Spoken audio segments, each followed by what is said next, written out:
Hello, I'm Kaja Veilleux, and I would like to welcome you to our wonderful 3-day sale here at Thomaston Place Auction Galleries. We have multiple ways to bid online. You have Thomaston Live is one option, Invaluable is another option, Live Auctioneers, and also Bid Square. If you also can't come, you can bid on the phone. You call ahead, tell them the item you'd like to bid on, and register to bid. They will call you a few minutes before the sale of the item you're interested in, and you can bid live, just like you're sitting in the audience. The other way to bid is if you come to our 2-week preview, find an item that you like or items that you like, and you make a list and you give them your estimate of what you'd like to pay, and we will have someone proxy bid for you. In other words, they stand in the audience and they bid for you just like you were bidding competitively against everybody else on the floor, online, on the phone, and so on. That is an absentee bid. This sale is so incredible that we have a 2-week preview starting August 16th, and see our website for further details of the times that is available. So this wonderful painting is being sold on Saturday, lot 2227. One of my favorite old master paintings that we've ever had to sell, mostly because I love monkeys. This one has a marquette monkey in the center of it, and it's surrounded with all kinds of fruits and vegetables. A wonderful representation of an early old master painting. It has pomegranates in it, and cantaloupes, and lemons, and pears, and cherries, and watermelon. I mean, this guy had everything, and looks like turnips, grapes. What's interesting, though, is there's a snake winding his way around the top up here. It looks like he's getting into the red currants. A wonderful old master painting in a very early frame, large scale, as you can see. And the name tag is attributed to Bruegel. A lot of the old master paintings of this period were never signed, so it's only a matter of attribution of people's finding ones that have similar design and style, and this is how this one was cataloged as a Bruegel, or attributed to Bruegel. Alexander Abraham Bruegel worked from 1631 to 1697. This painting here is expected to bring between $30,000 and $50,000. So the one thing about great rugs, especially the early silk rugs, is people don't realize the technique or the amount of work that goes into weaving these rugs. This is a pictorial, it's a wonderful pure silk pictorial rug called the Tree of Life rug, and you can see why they call it that, because it is a focal tree set with all kinds of birds, and it has fox in it and all kinds of other animals. Down here it has rabbits and jackals and wolves and deer and all kinds of things. But this rug is totally handmade in pure silk of the finest quality, very, very low pile. It almost feels like velvet. And when you look, even the fringes and so, but when you look at this, there's thousands of knots per square inch. How anybody could have that much patience to make a beautiful carpet like this, and it really is not a carpet, it's a table mat. These were never used on the floor. They were put on a table like a painting, or hung on a wall like a painting. This one is a fine Persian silk, and it's 2 feet 2 by 3'1", and it's estimated at $1,200 to $1,800. If you figured out the guys or multiple people that wove this little area mat, that's probably less than 1 cent an hour. But it is a spectacular.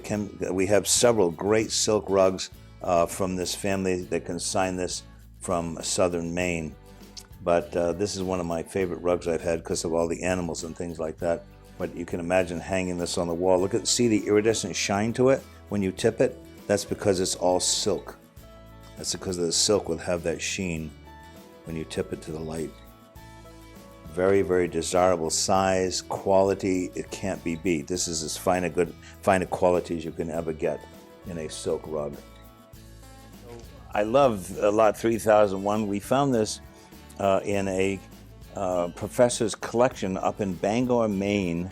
It's a graphite on paper by N.C. Wyeth, the father of Andrew Wyeth, of course. And this was commissioned to be done for a magazine in Life magazine in July 3rd, 1944. And what it depicts is, of course, the men in the war, 1944. He's passing down a Coke to this fisherman who has a boat full of flounders. So you've got it shows the fishermen working on the docks, and then the soldiers are relaxing, having a Coca-Cola on top of the dock. And the title of it was Have a Coke, or How Are Things Going? They had several titles to this.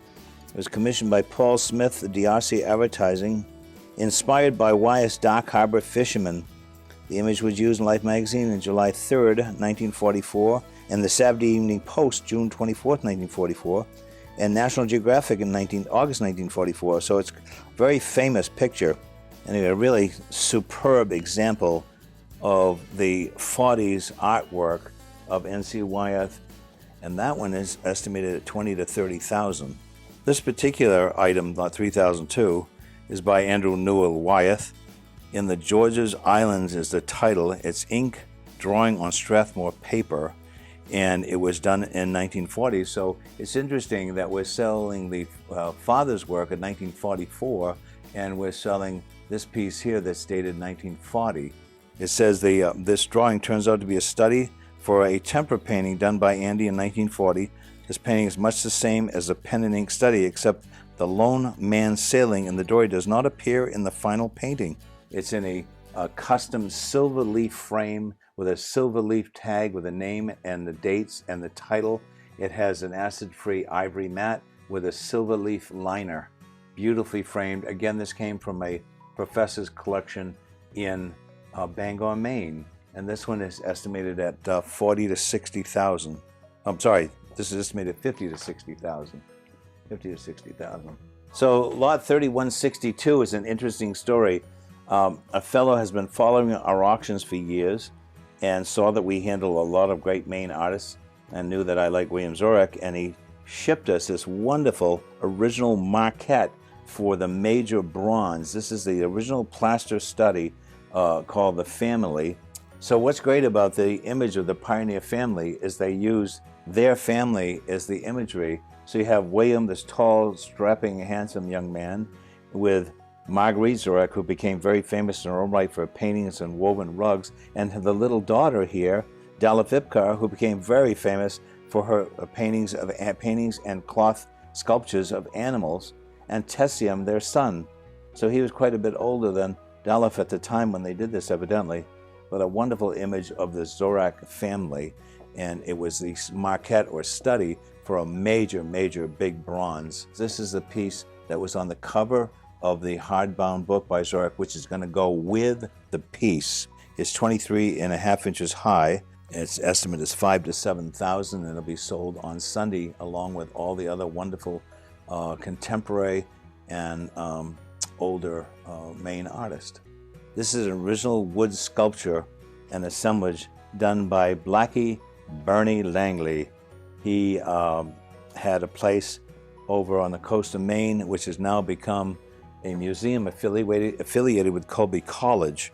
The carved wooden giraffe is stamped Bernie Langley on the back, and the multi-layered work of relief carving, 19.5 inches high, on Sunday, lot 3058 at 1 to 2,000. Lot 2016 is a very extremely rare oil on panel by James E. Buttersworth. This is an incredible scene. It's the first race of 1851, the yacht America turning at the Judge Barge, crossing the Queen's Yacht, oil on hardboard, signed lower left, and housed in a period deep gold embossed period frame. The lot 2016 is estimated at 50 to 75,000. An extremely rare image. The sky and the sea and the boats are beautifully executed. These people are rowing out here. They were watching the race coming around, and there was this steam paddle wheel that came around in front of the Queen's boat and almost scuttled the race, is what the story was. This could, again, is so rare and so beautifully executed. It would be in a very sophisticated collection or again in any museum that has wonderful paintings by Buttersworth. Also on Saturday, in the nautical section of our sale, which starts the actual auction on Saturday, is lot 2024, is by Antonio Niccolo Gasparo Jacobson. He was from New York and New Jersey. It's a wonderful painting on panel, oil on panel, of America's Cup Race, one of the earliest paintings of the America's Cup Race, signed lower left and depicting the last two competing yachts blasting past the judge's boat, the Nantucket lightship, and a white hull steamer housed in the original period or a period frame and in beautiful condition. Again, another wonderful capturing the yachting, the yacht races of that early period. And that one is, lot 2024 is estimated at 10 to 20,000. So this incredible piece of artwork by William Bradford, it depicts the coast of Labrador, oil on canvas, and the monumental size is 28 by 44 overall site size and 40 by 57 overall size. His pictures never come up of this caliber, and it's in the original molded gesso and gilded frame with a special walnut casement frame on the exterior. We are starting to think that at one time they might have had a glass in here so nobody could even touch the picture. That was very popular to shadow box them in the Victorian era. If you look at the way the light is coming down through the storm clouds through here and hitting the this outcropping of the hillside here, and the way the light is on the foreground rocks, and even the beach rocks have light on them. It's beautifully signed right down here in the corner, William Bradford. And you see the steam sailboats, steamships in the background, and sailboats here, and the gulls swooping down through the air. And look at the translucent light coming through those waves. I mean, this is a master painter. And this one is estimated at $60,000 to $80,000, and well worth every cent. It'd be very hard to find a painting of that caliber by this artist, for any amount actually. Very hard to find. This 2062 is a William Merritt Chase. He worked from 1849 to 1916. It's called A Shore Path with Berry Pickers in Shinnecook Hills, Long Island. The one thing interesting about this picture is I appraised it over 20 years ago, and it was in Palmyra, Maine, in a little cottage, and the folks that owned it would take it from there to Florida with them every year, along with several of their other pictures. And it's painted on a wooden panel, and as you can see, it's beautifully painted. This is a plein air painting, so this would have been painted on location right out in the natural air. That's why they call it plein air paintings. And so he would have been over here somewhere, and this is probably his wife strolling down the path, and his two daughters right here in little white gowns with red hats picking berries in the Shinnecook Hills. And you see the ocean in the distance, beautifully signed right down here. This is the frame that it came in. It has the original name plaque on it in the period. It says Summer by William Merritt Chase. We have the original bill of sale that when this was purchased, that will go to the buyer when it's purchased at Vos Galleries in 1940. The family, it even has the number. He kept a good track of his paintings. It has the number on the back, probably in his index. But the family that owned this was the founder of the Ingraham Watch and Clock Company in Connecticut, and this was the grandfather's painting. It's been passed down from the grandfather to the father, and was passed away, and now it's to the younger members of the family. And we are representing them to sell it, and it's estimated at $75,000 to $125,000 for this beautiful little William Merritt Chase. The plein air paintings were usually done on location, and then if they liked the painting, they would do a larger version in the studio. So they were basically small memento pictures to remember what they had seen, and then they would, if they wanted to make a bigger picture, they could take it to the studio and do a very large format painting on canvas. But you can see in this period of, she's got this, it's summertime, and yet she has a black hat on and a sort of a black long coat. whereas the daughters picking the berries tend to be they look like they're in little white summer dresses. But a nice example in untouched condition of William Merritt Chase's work. Lot 2121 is this wonderful rooster weather vane, and this is all done in hollow body copper.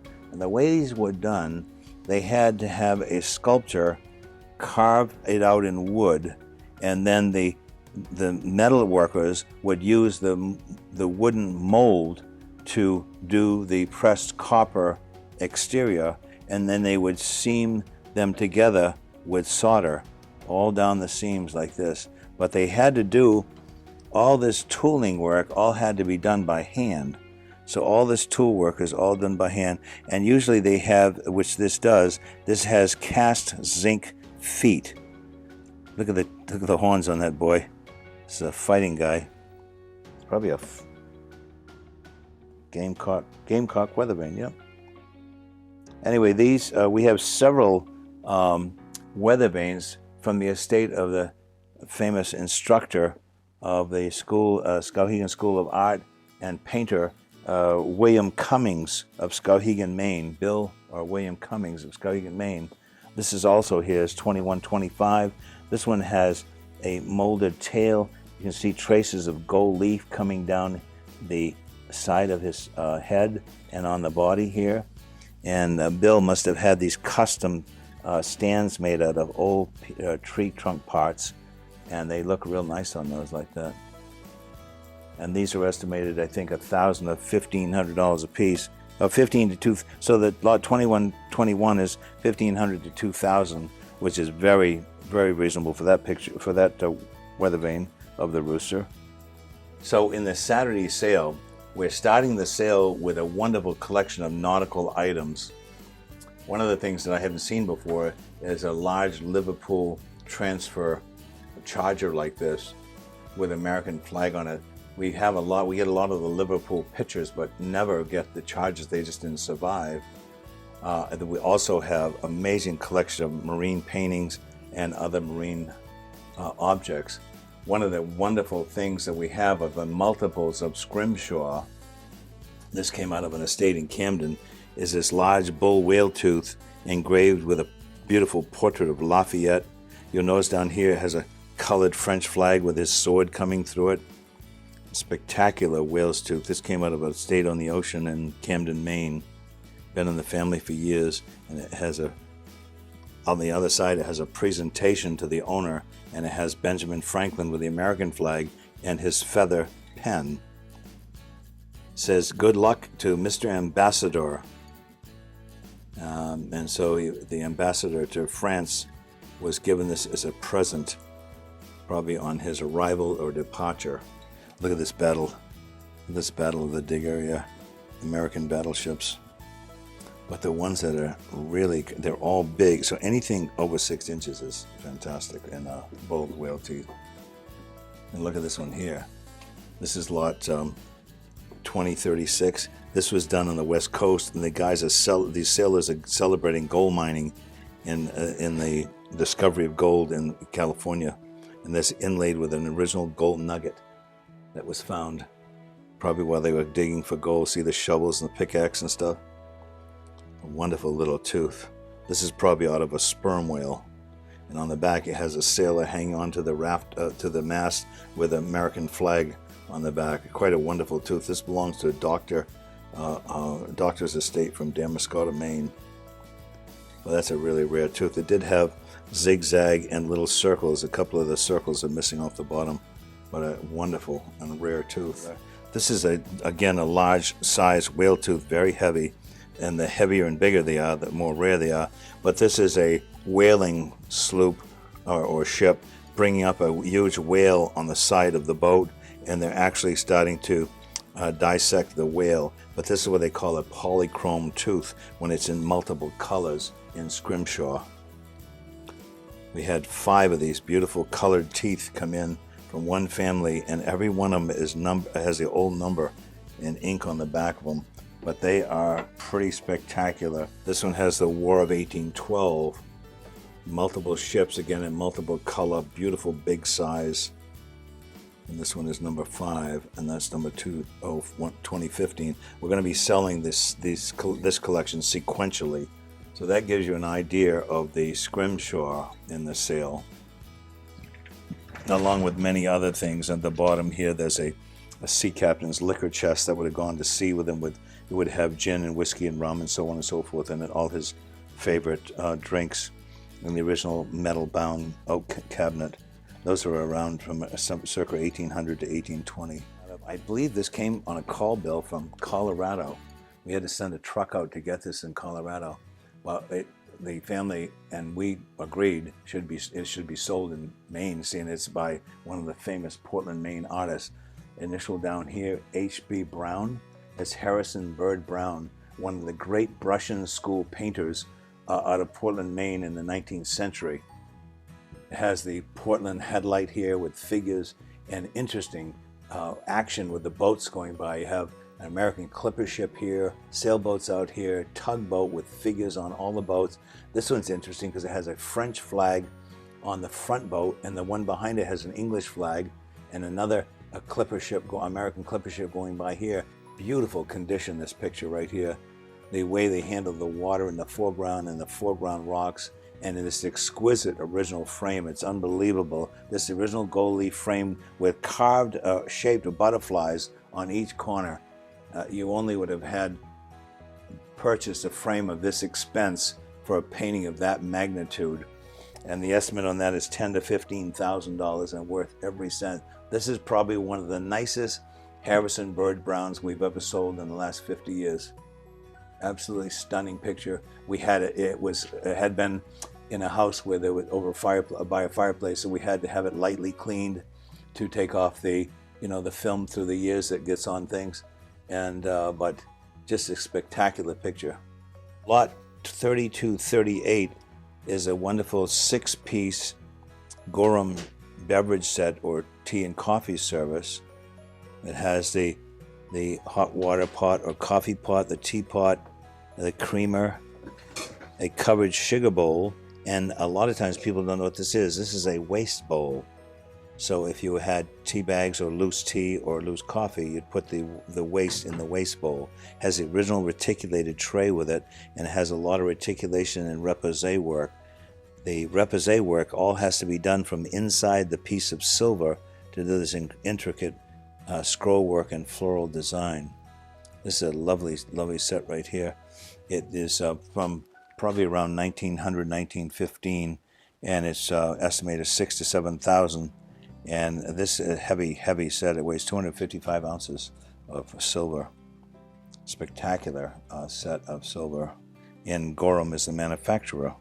So also on Sunday is this lovely large format oil on canvas by the famous Maine painter Waldo Pierce, lot 3076. This is on Sunday. It's signed with his initials WP as usual, and he even put it's in August, because of course in Maine, if it wasn't August, you certainly wouldn't be dressed like that. And it was painted in 1969. That's a lovely picture right there, and it's estimated at 6,000 to 8,000 for that major painting by Waldo Pierce. We got called down to near Prout's Neck and to this old fisherman's cottage by the ocean. Beautiful spot. And up in the attic they had all these old paintings and stuff like that. And this was mixed in with a bunch of papers and stuff like that. And I looked at it and I said, geez, that looks like a Winslow Homer. And so it wasn't framed when we got it. I have since put this period frame on it to give it a better look, and not only that, it's the right period of frame so we can hang it on the wall after they buy it. But this is a view from Winslow Homer's studio in Prout's Neck, looking out to the ocean. And it was given as a gift. The owner didn't know, but his descendants were either caretakers or were friends of Winslow Homer. We don't really know. But on the back it says, to CSH from WH, November 16th, 1890. And so this would have been, in the period that this style of his style would have been in a small painting, it's painted on a thick cardstock, and just a wonderful little picture. We estimated it at $3,000 to $5,000, but it's probably going to be a lot more than that. It's very unusual to find a miniature painting by Winslow Homer like this. So 2281 is a wonderful miniature oil and canvas of a man resting, watching over his herd of cattle while they're drinking in the forest. This is a wonderful early small painting, oil and canvas by Thomas Gainsborough, which you never ever find in the original period frame, gold leaf and carved and molded plaster and wood frame. And on the back is even nicer, because it says on the back it has all the original documentation, all the original handwriting when it was passed down to the family, and everything else like that. This was exhibited in a gallery in the old days. A superb example if anybody wanted to own a wonderful little painting by Gainsborough, who was an 18th century painter. And what's neat is you see the way the stretcher's made. It has hand-forged what they call raisin head nails, because they look like a little shriveled up raisin. And that is an 18th century configuration of this wood stretcher and the nails. Also has an artist registry number there, and other history, Benjamin West collection. So this is a great provenance of this little painting at $25,000 to $30,000. Lot 3349 is an interesting Victorian clock. It's probably French. It's gilded brass and bronze with blue enamel trim. But what's interesting about it is it's fitted with emeralds. These are all genuine emeralds and little seed pearls. And in the center it has a little carved ivory of, we think it's probably one of the French symbols with holding a eagle standing on a ball. But look at the size of those emeralds in this piece right here. This is lot 3349. This is only $4,500 to $5,000. If somebody didn't like it as a clock, they sure could make one heck of an emerald bracelet with all these emeralds. Look at the quality of the work of this thing. It's just unbelievable. Even the ivory figure is so detailed. Has a French 8-day movement in it. That's something though. The quality of this work in the Victorian era, just amazing. Look on the bottom. That's all hand tooled.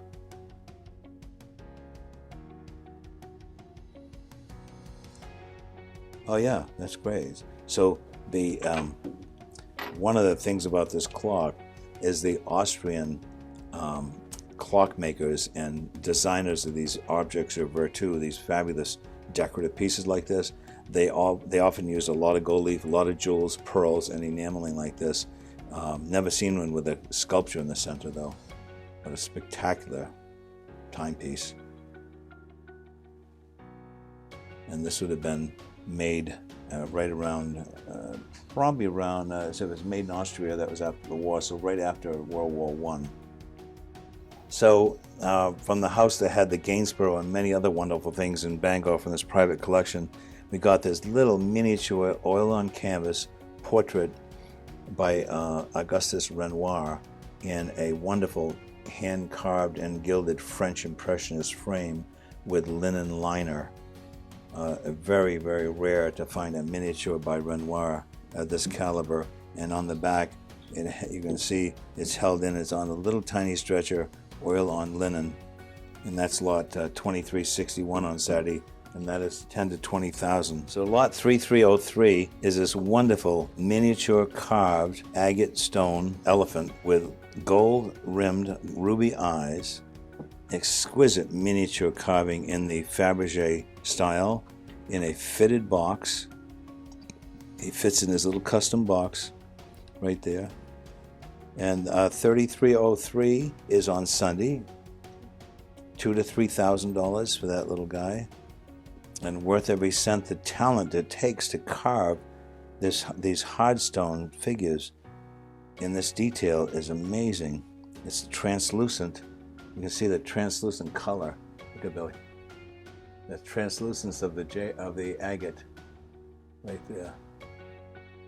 Beautiful little guy, little trunk with his, even the folds in his ears. Look at that. Isn't that amazing? So number 3302 on Sunday, again, is a mixed stone, all hand carved rooster with diamond eyes and solid gold feet. Look at the position on that bird. Every little feather and line in the feather is carved. Absolutely exquisite little Russian hard stone carving. Again, look at the translucence of this. When you hold it up, look at the quality. Look at the variation in the agate in the tail and the agate in the body. Absolutely, the workmanship in these are just totally unbelievable. This one has a little custom fitted box. It's nice to have the custom fitted boxes so they're like in their little safe little packaging. And you can see they have a custom fitted box so he's safe and sound in the box. But these little animals are absolutely amazing. So this little casual looking bear is also a Russian carved agate, exquisitely done. Every little line of the fur is done. He's had a hard day. He's relaxing for the night. He's got ruby eyes set with gold frames. It's beautifully done, again with a custom fitted box in the Fabergé style. These are very, very sought after and hard to find. Look at the fur underneath. Every piece of it is done. The little pads on the feet. I mean, whoever does these sculptures knows the anatomically correct way to sculpt these. And this one again is in variegated agate. Look at the light coming through. So we got a call in this fabulous house on the ocean in Camden, Maine, and in the maid's pantry closet, we found all this early, late 18th and early 18th century, early 19th century Chinese armorial porcelain. And armorial porcelain is a term that's used for porcelain that was made in China to export to America, England, France, and things like that. They would customize the family crest on the different pieces, and sometimes we're able to even figure out the family crest and which family it was and things like that. But in here there's like a tea set with a sugar creamer and that straight spout teapot. Down here is a fabulous tureen with woven handles. There's a couple of soup bowls. For this stuff to survive even is amazing because it's so early. Down here is a rare set with the armorial crest. These are warming dishes, so the servants would fill this end full of warm water to keep the food warm as they brought it out to the people in the manor house. But only the very wealthy had this export China, and they always had their family crest on them. So this particular 2191, estimated 500 to 700, but the crest is the crest of the Marquis de Tweeddale in multiple colors. So that was custom made for that family. And some of these things will bring 1,000, 2,000, 5,000. It all depends. But the rarest thing here are those 4 matching warming bowls with the family crest on them. But this is the biggest group of these things we have from one family too. All this was one family. So Billy, this clock right here is a very rare, what they call an American shelf clock, and the bonnet comes off like it's almost like a miniature tall clock. Very rare. It's made by David Wood of Newburyport. He's a very, very sophisticated and collectible clock maker. This came out of the house on the ocean in Camden also.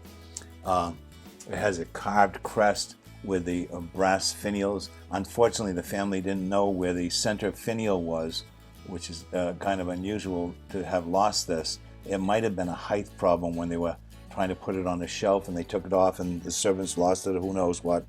But anyway, it has one wind hole and it winds up with that lead weight down there. It winds up with the weight will come up from the bottom up to about here, and that'll run for 8 days.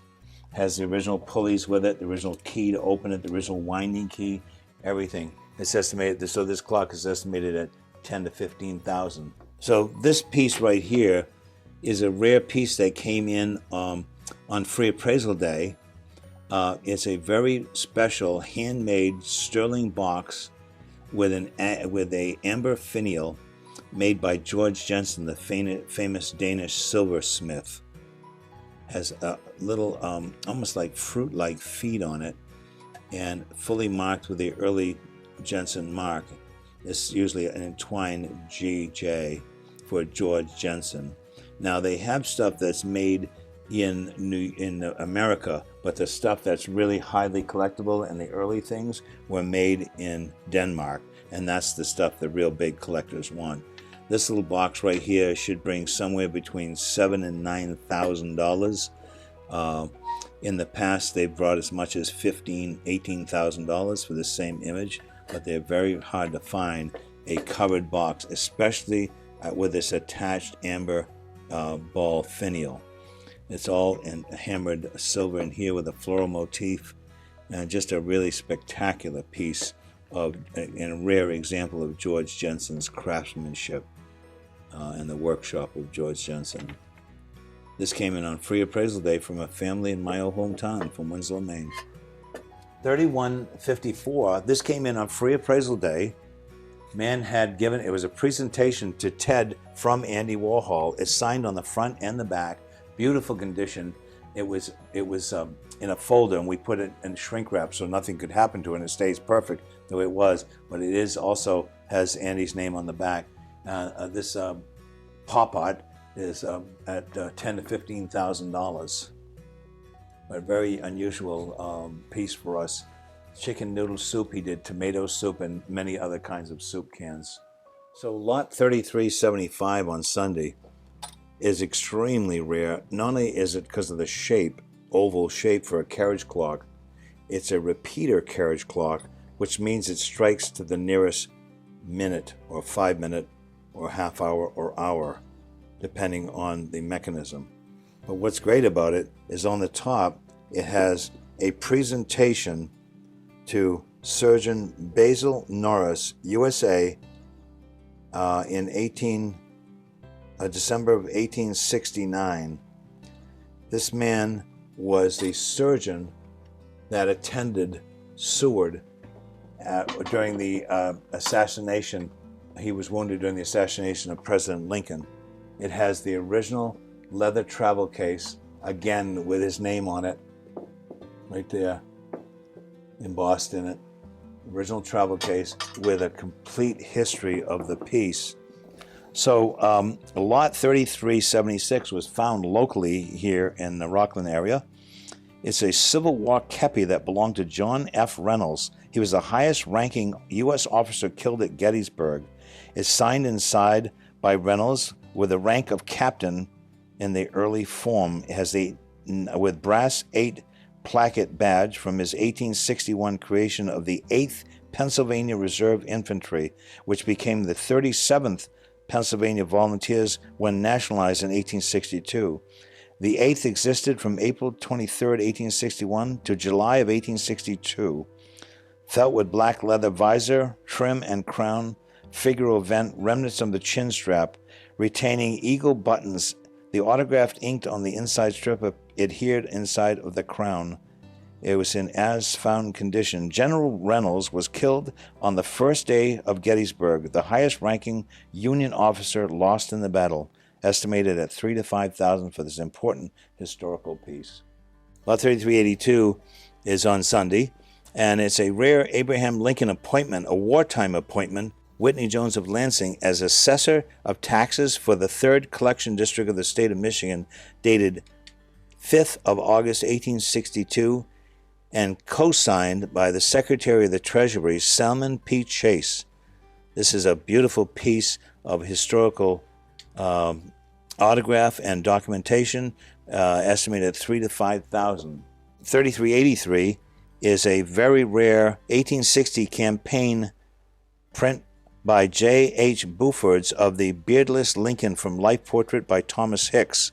Abraham Lincoln, Republican candidate for the presidency in 1860. This was his campaign poster. It says, a quite rare print which surfaces perhaps once in several decades.